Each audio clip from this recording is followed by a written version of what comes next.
Bang Han kok. Mengas banyak kini gue nak doi bunuh dulu. Astagfirullah di semuanya tuh tepat doa untuk masuk surga. Kau nak berang Tuhan kau di. Tuhan nak doi Tuhan rumah bukti yo. Astagfirullah di. Kau nak percaya di. Baiklah. Kau tadi ngajar lah. Cepet lah. Kan, jadi bahas soalan. Tuhan tuh ada Tuhan. Oke, untuk menjawab pertanyaan tersebut, simak terus video ini.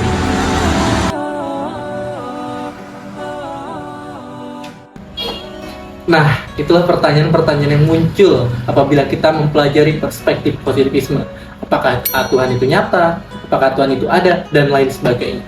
Jika kita melihat dari perspektif positivisme, positivisme adalah pengetahuan yang berbasis pada fakta yang diperoleh melalui observasi dan pengukuran sebagai salah satu pengetahuan yang paling dapat diandalkan. Aliran positivisme muncul sebagai penyeimbang antara aliran empirisme dan aliran rasionalisme. Aliran ini berupaya memasukkan perlunya eksperimen ataupun pengukuran. Salah satu ciri positivisme adalah ilmu pengetahuan bersifat netral dan objektif. Berbicara tentang sejarah positivisme awalnya dikemukakan oleh seorang filsuf yang berasal dari Prancis, yaitu Auguste Comte pada abad ke-19. Namun sebenarnya filsafat positivisme dikemukakan oleh guru dan teman diskusi Auguste Comte, yaitu Henri de Saint-Simon. Setelah kita mengenal tentang sejarah perspektif positivisme, pada kali ini kita masuk ke dalam gagasan perspektif positivisme. Gagasan perspektif positivisme sendiri dikemukakan oleh Auguste Comte yang mengemukakan perspektif ini kepada khalayak ramai. Dan pada kali ini, Auguste Comte mengemukakan 3 pendapat terhadap perspektif positivisme. Yang pertama, tahapan teologis.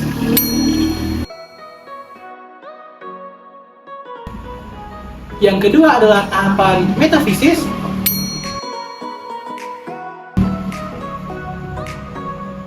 Dan yang terakhir adalah tahapan positif. Dari perspektif positivisme terhadap komunikasi memiliki poin penting, yaitu suatu proses yang melangsungkan sebab akibat yang mengamalkan pesan dan komunikator untuk merubah pandangan komunikan terhadap suatu hal berdasarkan kenyataan. Perspektif positivisme yang dikemukakan oleh Auguste Comte ternyata mendapatkan banyak kritikan. Salah satunya adalah kritik yang disampaikan oleh Anthony Flew, itu seorang filsuf asal Inggris. Beliau banyak mengkritik perspektif positivisme. Yang pertama, positivisme terlalu memuja ilmu pengetahuan dan mengesampingkan sumber-sumber pengetahuan lain seperti filsafat, agama, seni, dan budaya. Lalu yang kedua, positivisme selalu mengandalkan metode ilmiah dan mengesampingkan aspek-aspek kualitatif, interpretatif, dan kritis dalam memahami fenomena alam dan sosial. Yang ketiga, positivisme terlalu mengklaim kebenaran dan kepastian ilmu pengetahuan dan mengesampingkan kemungkinan-kemungkinan kesalahan, keraguan, dan perubahan ilmu pengetahuan. Lalu yang keempat, positivisme terlalu mengejar objektivitas dan mengesampingkan subjektivitas, emosi, dan nilai dalam proses dan hasil ilmu pengetahuan.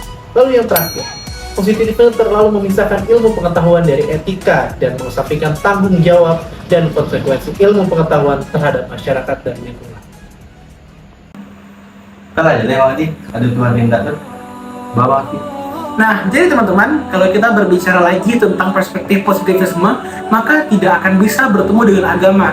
Karena kalau kita sanggup pautkan dengan agama, agama menganut itu adalah Tuhan yang Maha Esa. Mereka mempercaya yang tidak ada, walaupun entitas Tuhan ataupun malaikat ataupun kepercayaan lainnya itu tidak ada dengan kasat mata, tetapi mereka percaya menggunakan hati dan kalbu mereka. Sedangkan ketika seseorang menggunakan perspektif positivisme, mereka harus menekankan yang namanya empiris, menggunakan indera mata, indera perasa, dan indera-indera lainnya. Oleh karena itu, pertanyaan-pertanyaan tadi, apakah Tuhan ada, Tuhan itu berbentuk apa, dan lain sebagainya, hanya bisa dijawab oleh teman-teman dengan pemikiran teman masing-masing. Betul sekali teman-teman. Jadi apabila kita memandang sebuah agama dengan perspektif positivisme, tentunya akan ada keraguan-keraguan di dalamnya. Dan itu semua tidak akan terjawab dalam perspektif positivisme. Salat ya. Salatlah. Dadah.